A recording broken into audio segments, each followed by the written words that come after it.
Hi అండి, నమస్తే అండి. ఇంకా చికెన్ షాప్ దగ్గర ఉన్నాను. కబాబు చాలా ఈరోజు పెట్టేశానండి నేను, ఎందుకంటే సండే అనేసి పెట్టేశాను.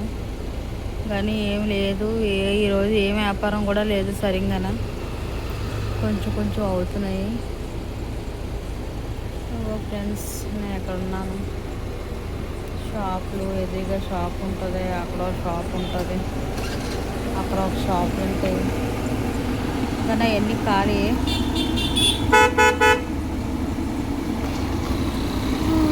ఒకటి ఫ్రెండ్స్, మా రోడ్డు జంక్షన్ అది. ఏటో వ్యాపారం లేదు ఈరోజు నాకు. ఒక్కదాన్ని కూర్చున్నాను. ఏటో 10 అయిన దాకా తిరుగుతారు, 10-10:30 వరకు. తర్వాత ఎవరు జనం ఉండరు. ఒక్కదాన్నే కూర్చున్నాను ఫ్రెండ్స్. నేను ఒక్కదానే ఉన్నాను. ఇప్పుడు దాకా పాప ఉంది, వెళ్ళిపోయింది. నా బొట్టంతా చెరిగిపోయింది.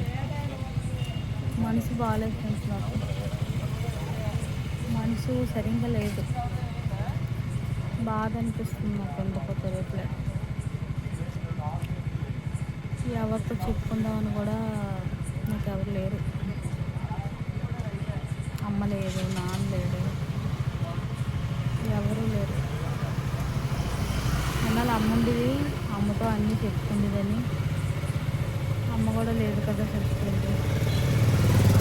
ప్రతి విషయం మా అమ్మతో చేసుకునేదాన్ని నేను. అంత బాండింగ్ ఉండేది. ఎందుకు నాకే ఒక ఫీలింగ్ అండి, అందరి జీవితాలు బాగున్నాయి, నా జీవితం తప్పించి. అలాగని ఎక్కువ టెన్షన్ పెట్టుకుంటే హెల్త్ బాగోదు. అందుకే ఎక్కువ ఎక్కువ ఆలోచించట్లేదు, ఎక్కువ టెన్షన్ పెట్టుకోలేదు. నేనైతే ఒకరికి ఎప్పుడు అన్యాయం చేయలేదు. ఒకళ్ళప్పుడు నేను వాళ్ళు ఇలాంటోళ్ళు అలాంటోళ్ళు అని కూడా నేను అనలేదు. దేవుడు ఎందుకో చిన్నప్పటి నుంచి నా మీద కప్స్ పెట్టేది బాగా.